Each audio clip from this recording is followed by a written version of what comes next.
This sections we're going to talk about quadratic functions graphing. So we did transformations the other day, and we're going to, on top of that transformations, we wanted to find more detail, like finding X-intercept and Y-intercept. We will start by finding a vertex, and then we're going to add finding X-intercept and Y-intercept. And also, we wanted to make sure we can find the vertex from even the standard form of quadratic equations. If we can change it to vertex form or graphing form, right, then we should be able to read off our vertex from that shape of the equations, right? So that's what we're going to go over. So here, first example is asking to see if we understand all this information, right? So this is the graphing form is given. If the graphing form is given, do we know if our parabola is going upward or downward? Well, yes, with this negative in front of the functions. So because we have negative in front of the functions, we will say this is going to be parabola going down, right? Remember, that's going to be x-axis reflections. And then B, how we're going to find the vertex, right? Vertex is going to be these 2 points. So this is going to give you moving right from the 0, and this is going to give you going up. So moving right 1, going up 8 is going to be your parabola. The vertex of that parabola, right? So it'll be 1 and 8. And then how do we find x-intercept? Well, that's same thing as the linear equation that we went over. So a little work to do here. So in order to find x-intercept, we're going to let y equals to 0. Since our function notation is same as y variable, we can replace that equals to 0 and solve for x to find x-intercept. So we're going to subtract both sides by 8 and then divide both sides by 2. So we're dividing. That will give you 1. The other side will be 4, and I have on the right side x minus 1 remains. And I use the square roots property to get rid of the square. So square roots and square cancel out, and you need to put plus minus sign on the other side. And that gives you plus minus 2, with x minus 1 remains on the right side. So in order to solve for x, you're adding 1, so it'll be 1 plus minus 2. So your x value should be, when 2 is positive, will be 1 plus 2, 3. When 2 is negative, will be 1 minus 2, will be negative 1. So that's how you're going to find your x-intercept. So x-intercept, you can write it as negative 1 and 0. So coordination of that point, right, will be 3 and 0, right? And y-intercept, how do we find y-intercept? That's going to be D. Well, y-intercept will be letting x equals to 0. So this is going to be y equals to negative 2 times x becomes 0, right? Minus 1 square plus 8. That gives you negative 2 times negative 1 square plus 8, where negative 1 square is positive 1 times negative 2 will be just negative 2 plus 8. That gives you 6. So that's going to be your y-intercept. So y-intercept coordination will be x0, y will be 6. And the next one, they ask to sketch, right? So if we wanted to sketch that, rectangular coordinate system, your parabola, start from 1 and 8. Your y-intercept is 6. X-intercept is -1 and +3, right? So draw the parabola passing all that points that you just found, right? And that's -1, that's 3, right? Then what else? So this is what I mean. On a homework, when you're doing your homework on my math lab, they ask you to plug in 2 points to draw the parabola. So maybe find the vertex and maybe find your y-intercept and connect those 2 dots with the right shape, which is a parabola. You should be able to get the graph on my math lab, or even Alex if you're using Alex. Okay, so then let's look at the next one. What about, it's a the symmetry? What types of symmetry is this? So just looking at this graph, it's not going to be any symmetry. In order to be y-axis symmetry, it should be something, that symmetry from y-axis, but it's moving toward right, 1 unit symmetry, so that's not going to be y-axis symmetry, or neither x-axis symmetry. So there will be no symmetry in that problem.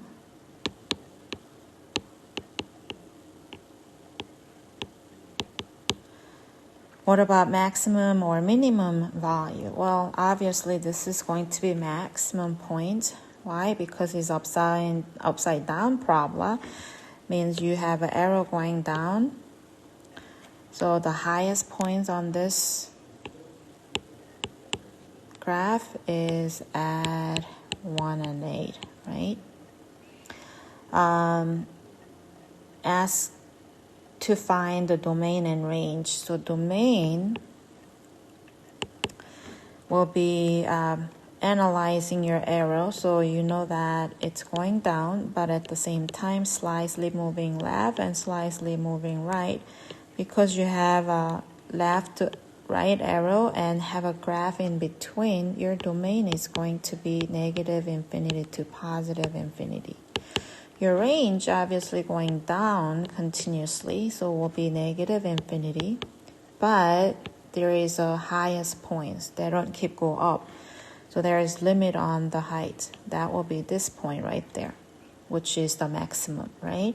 And because that's a continuous graph, right? There is no open circle, so it's passing through 8, right? So you need to use the bracket.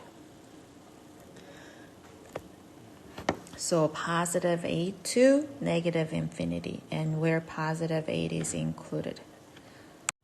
So if we have our graphing shapes of quadratic functions, then we should be able to find all this information, no problem.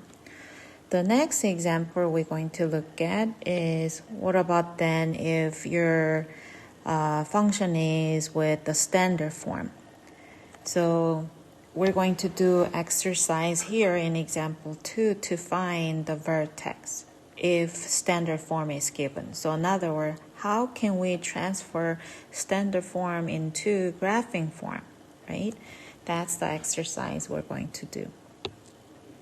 So I'm going to first write down the graphing form, right? Graphing form, we have f of x equals to a times x minus h. For the quadratic, will be square plus k, where if we can write quadratic into this graphing form, h and k should be your vertex, right? So we're trying to write your standard form into graphing form. It means something that you need to make it perfect square, right? In order to make it perfect square, you need to use the factoring perfect square method. So let's see. In order to use completing the square method, you're going to have A, leading coefficient equals to 1. This one already have 1, right? Here you have 1 right there. So if you have a 1, all you need to do is finding C that satisfy B over 2 squared, right? So here, 3 terms that I'm going to use. Creating a new C by the formula. So C equals to B over 2 squared, right? And here your B is 6. So it will be 3 squared, which is 9, right? So you're going to add 9. So that means what happened with the 5 that you had? Well, I'm going to put it outside of that parenthesis because I'm not going to use it. I have new C. I need that new C so that when I factor this parenthesis, I will get perfect square, right? 9 is 3 times 3, so that becomes x plus 3 squared, right? That's going to be same as this. When you factor this, this is what you get. So long as you have 1 here and use B to create a new C using this formula, this 3 terms always gives you perfect square. So that means by adding 9 wasn't there before. 5 was. You just change the given problems. So what you need to do is you're going to subtract. You do opposite. Whatever you did right here, you're going to do opposite to get rid of that. So since you add 9, you're going to subtract 9 here. Let me use the red. Subtract 9. So that will cancel out the plus 9. That way that you're still looking at the same. And those two numbers, 5 and 9, you're going to combine. So that will give you minus 4. And this is going to be your graphing form, right? So graphing form, which this is going to be your H and this is going to be your K. So your vertex is going to be -3 and -4. So that's how you're going to change from standard form into graphing form. And if you have a 1 as the leading coefficient, this is all you need to do, right? So let's try the easier one more time. So this one, I need 3 terms, right? The first term with leading coefficient 1, second term, and using the second term, I need to create a new C. So new C on this is going to be 8 over 2 square. That's 4 square, so 16, right? So you're going to add 16. And you had plus 7, so I'm going to put it outside since I'm not going to use that to factor. But then in order to get rid of plus 16, you need to do something that's opposite, so we'll be subtracting 16, right? That will give you inside of those parentheses, when you factor, you get x plus 4 squared. Combine these two, you end up getting minus 9. So your vertex now is going to be -4 and -9. Right? So this is an exercise how to find the vertex. Here, this is one more step up. Why? Because your leading coefficient is not 1. As you can see, you have 3. So the first thing you need to do is trying to get rid of this, where you cannot divide both sides by 3 like you did it before, because this other side, its number is not given. We have a function notations. It means we don't know what this value is. So we cannot divide each side by 3. So what else, or how else can we get rid of this 3? Well, by factoring it. So this, you're going to be able to do 3 factor out from this 2 term, because that's only 2 terms that I'm going to use. So then will be x squared minus 4x is what I'm going to have, and minus 7 outside of that parenthesis.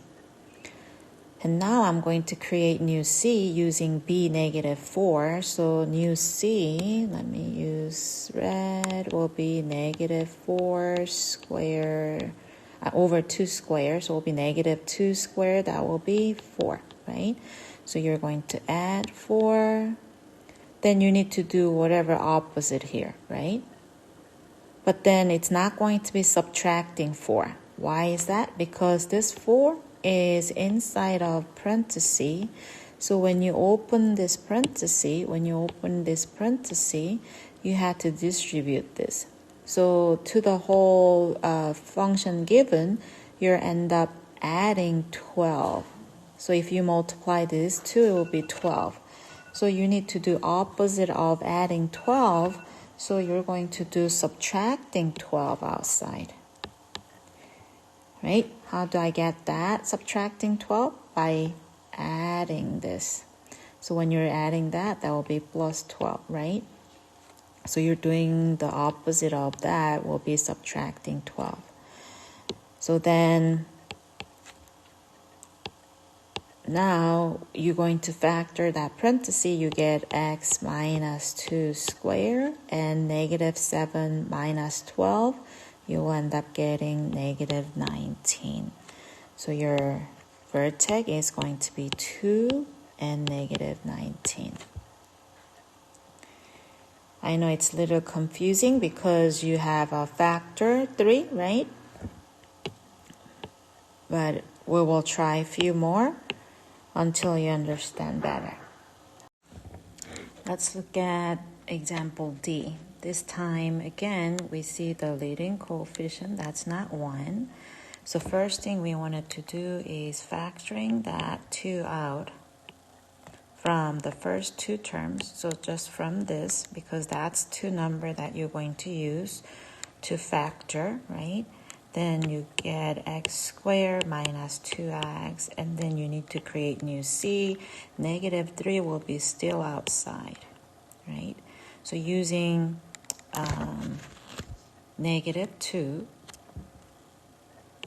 for b, to create new c, you're going to have negative 2 over 2 squared, which is negative 1 squared will be 1. So you're adding 1, but you're not subtracting 1, because even though you add 1, when you distribute 2, it's like you add 2 to it, to the whole equations or functions, right? So now you need to do opposite of that, so we'll be subtracting 2 to get rid of that positive 2. Once you do that, then let's see, we can factor that parentheses. Will give you x minus 1 squared, negative 3, negative 2 makes it negative 5. So your vertex right here is going to be 1 and negative 5. Here, this problem, you have negative 2 as the leading coefficients. So you need to factor negative 2 because your coefficient have to be positive 1, right? In order to use the completing the square method. So then you have x squared plus 10x remains, and plus 4 still outside of the parenthesis.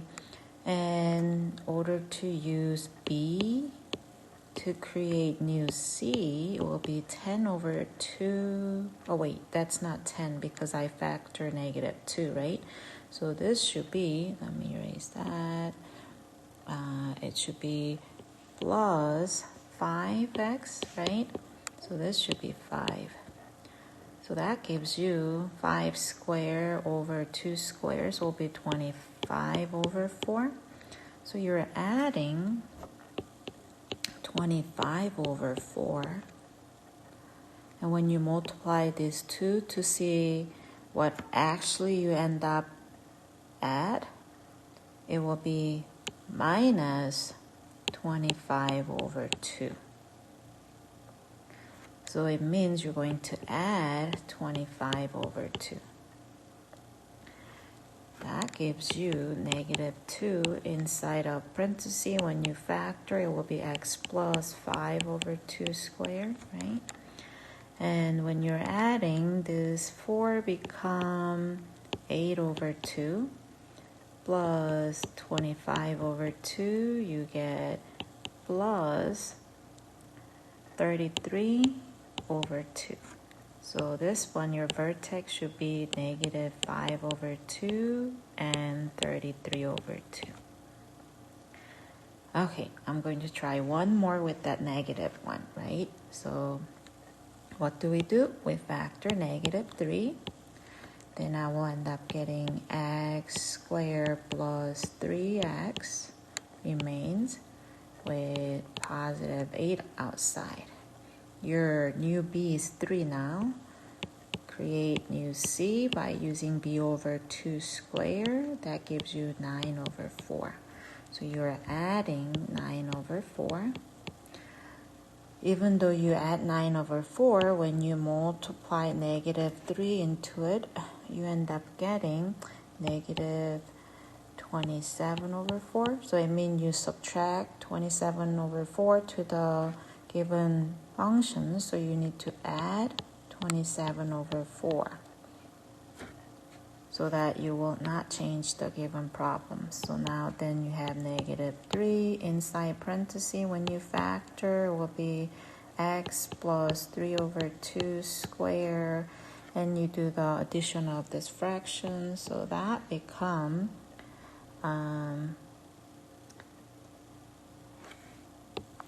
32 over 4 plus 27 over 4. So that gives you plus 59 over 4. So your vertex on this problem is negative 3 over 2 and 59 over 4. So this is how you're going to change from the standard form into the graphing form to find your vertex, or you could say that's a vertex form, right? So now we could say with even standard form of the problem given, right? We should be able to find all this information, right? The first thing they ask you to do is change to the vertex form, right? So I'll do that here on the bottom. Let me start with what's given.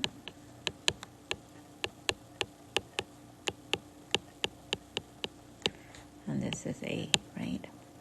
And I will factor 3.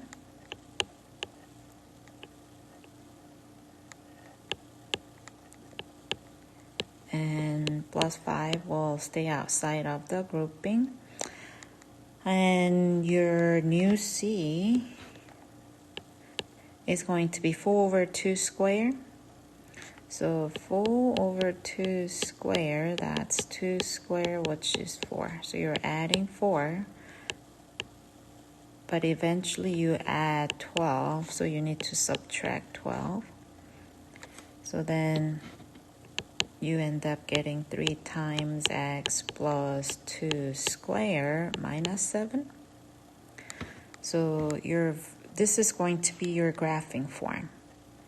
And B is asking from the graphing form, then what will be your vertex, right?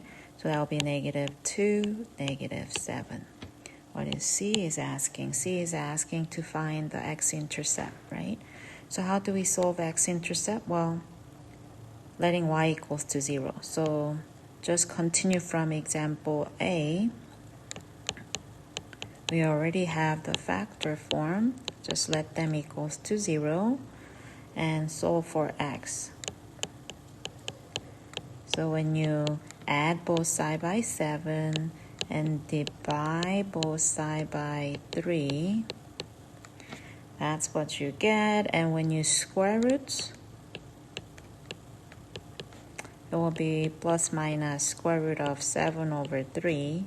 Since you need to rationalize this will become square root of 21 over 3. Why? Because you're multiplying numerator denominator by square root of 3 to rationalize it, right? So then your x should be negative 2 plus minus square root of 21 over 3. So that's your x-intercept, C. And then D, they want you to find y-intercept. So D, finding y-intercept, you're going to let x equals to 0. And it's easier from the standard form to find the y-intercept if standard form is given. So it's a y equals to 3x squared plus 12x plus 5. When you let x equals to 0, so this become a 0. And this x become a 0. Your constant will be your y-intercept. That's why I say it's easier to find the y-intercept from standard form, because all the term with the variable will become 0. And that will be y-intercept, right? Okay, so then that will be your y-intercept D, and E is asked to sketch. So you have all these points. So let's see if we can sketch that. Vertex is -2, -7, right? Right here. Your parabola is positive, right? So we'll be going up parabola. And your y-intercept is 5. Your x-intercept is this, right? So when you graph this, it should be something like this. Very skinny parabola, right? Where this is going to be -2 minus square root of 21 over 3. This point right there will be -2 plus square root of 21 over 3, right? So that's the graph of the given functions. What about F? What about the symmetry? Again, looking at the picture, there will be no symmetry.